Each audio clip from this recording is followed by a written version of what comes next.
Welcome to Stream of Conscience, brought to you by Democracy for America, Fairfield County, where we believe that change is possible and you can make it happen. I'm your host, John Hartwell. Our guest today is Amy Todisco, Democratic candidate for Probate Judge in Trumbull, Monroe, and Easton. Amy has been an estate planning and probate lawyer for 27 years, where she's dealt with a wide variety of family issues such as appointing conservators when someone is no longer able to take care of themselves, representing children in custody and guardianship proceedings, and protecting public benefits for the disabled.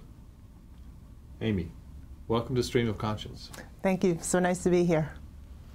So, Amy, you're running for probate judge. It's one of the elected positions that I think most people don't really know anything at all about, and only come into contact with very briefly in their lives. So first of all, can you tell me a little bit what a probate court and judge is all about? Probate court judge has unique position of administering decedent's estates, meaning when someone passes, and that's usually the first foray into a probate court for a family, the will is admitted to probate and the estate is distributed according to the terms of the will. Probate court also oversees accountings for trusts and administers trusts that are created under the decedent's will. Probate court also is involved in determining whether a person is capable to manage his or her own affairs and appointing a conservator when a person becomes disabled. And that's a legal proceeding.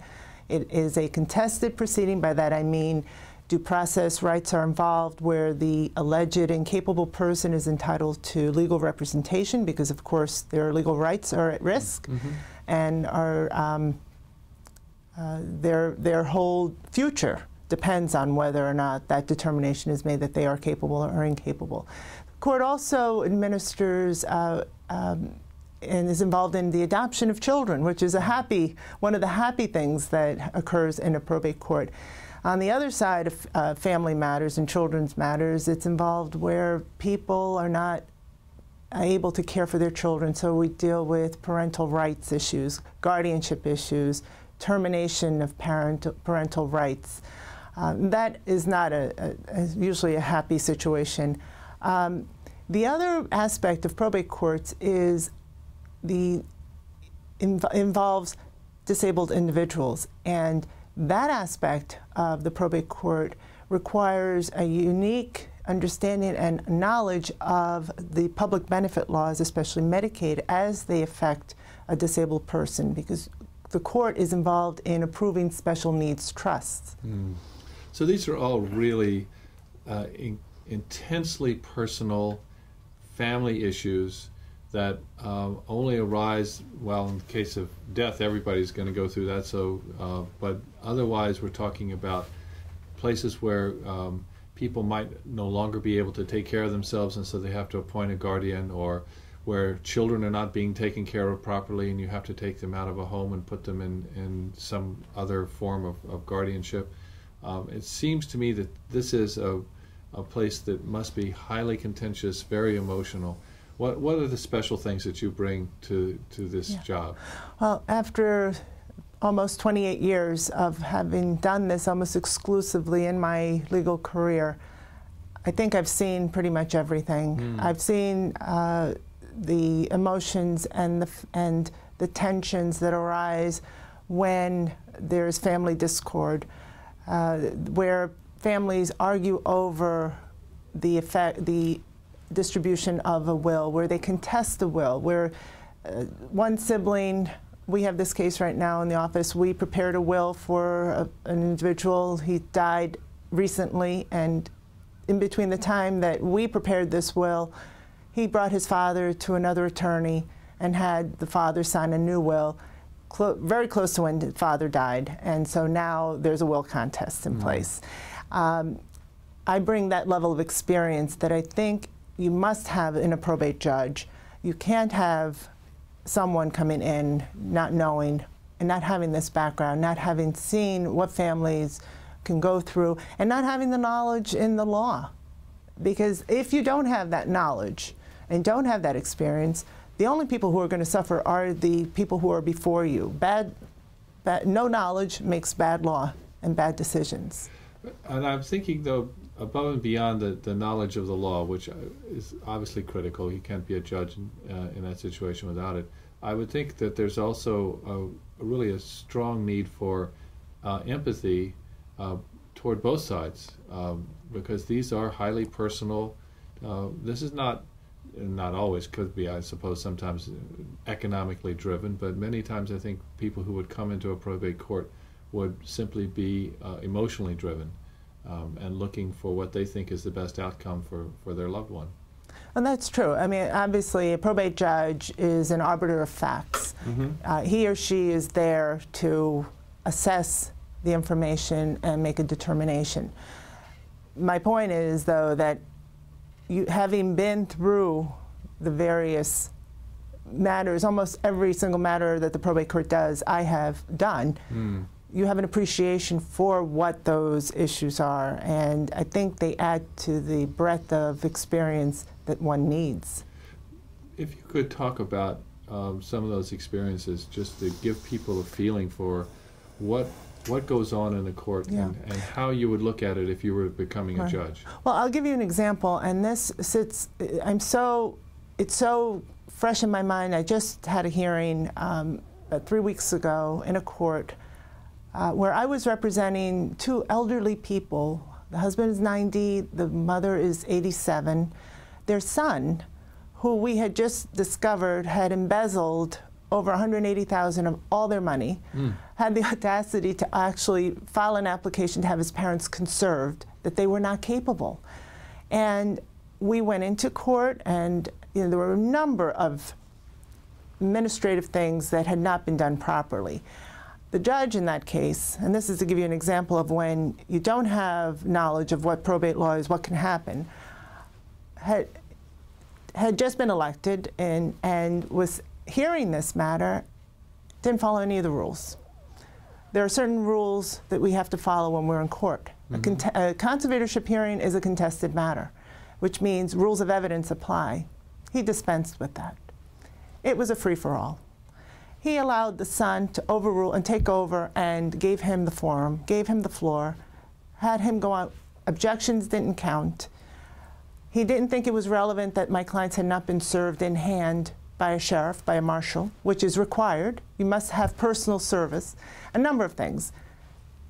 Fortunately, and my clients, by the way, were sitting there just, you can appreciate people of that age who are facing a judge, and he will determine whether or not their rights are retained or whether they'll be deprived of their rights and stripped of them and placed with someone else. They were panicked. Sure. They were panicked. Ultimately, thankfully, the right decision was reached, but at what cost? We're involved in another case right now. It's a will contest. And there's everything in there from who has custody of the remains of the deceased person. The spouse did not want to turn the remains over to the children of the decedent. It was a second marriage. There's a big dispute. He is now contesting the will, although he had approved it previously. They're arguing over a dog. So as a judge, what do you do in that situation? How do you attempt to bring these matters to a conclusion? Well, obviously everyone's entitled to be heard. Mm-hmm. And I think the most effective way to do that is to give everyone that opportunity. And one of the things I often hear, because probate courts are very informal, and that I should have said in the beginning. If people have never been in one, we don't wear black robes, we don't sit on the podium, we sit in an office conference room with all around, everybody's very informal except for contested matters, which, as I mentioned before, are on the record and have to follow certain rules. But it is very informal. But one of the complaints that I have heard clients in the past say, we don't have an opportunity to give our side. So I think, you have to have people be able to see you, speak to you, and give them that opportunity to have their day in court, so to speak. In that day in court, when people come to you, what can they expect in terms of beyond the access, the legal? Is there a way that a court should be run in this situation? Is there? I mean, you're not, as you said, you're not in the robes. You're not behind the in the high chair overlooking everything. Every court is run just a little bit differently. Every judge has her or his own style. Mm-hmm. There is a certain decorum. Although it may be informal, there is a certain amount of decorum that's required and expected. We've had many cases where clients, because of the informality, feel that they can just speak out.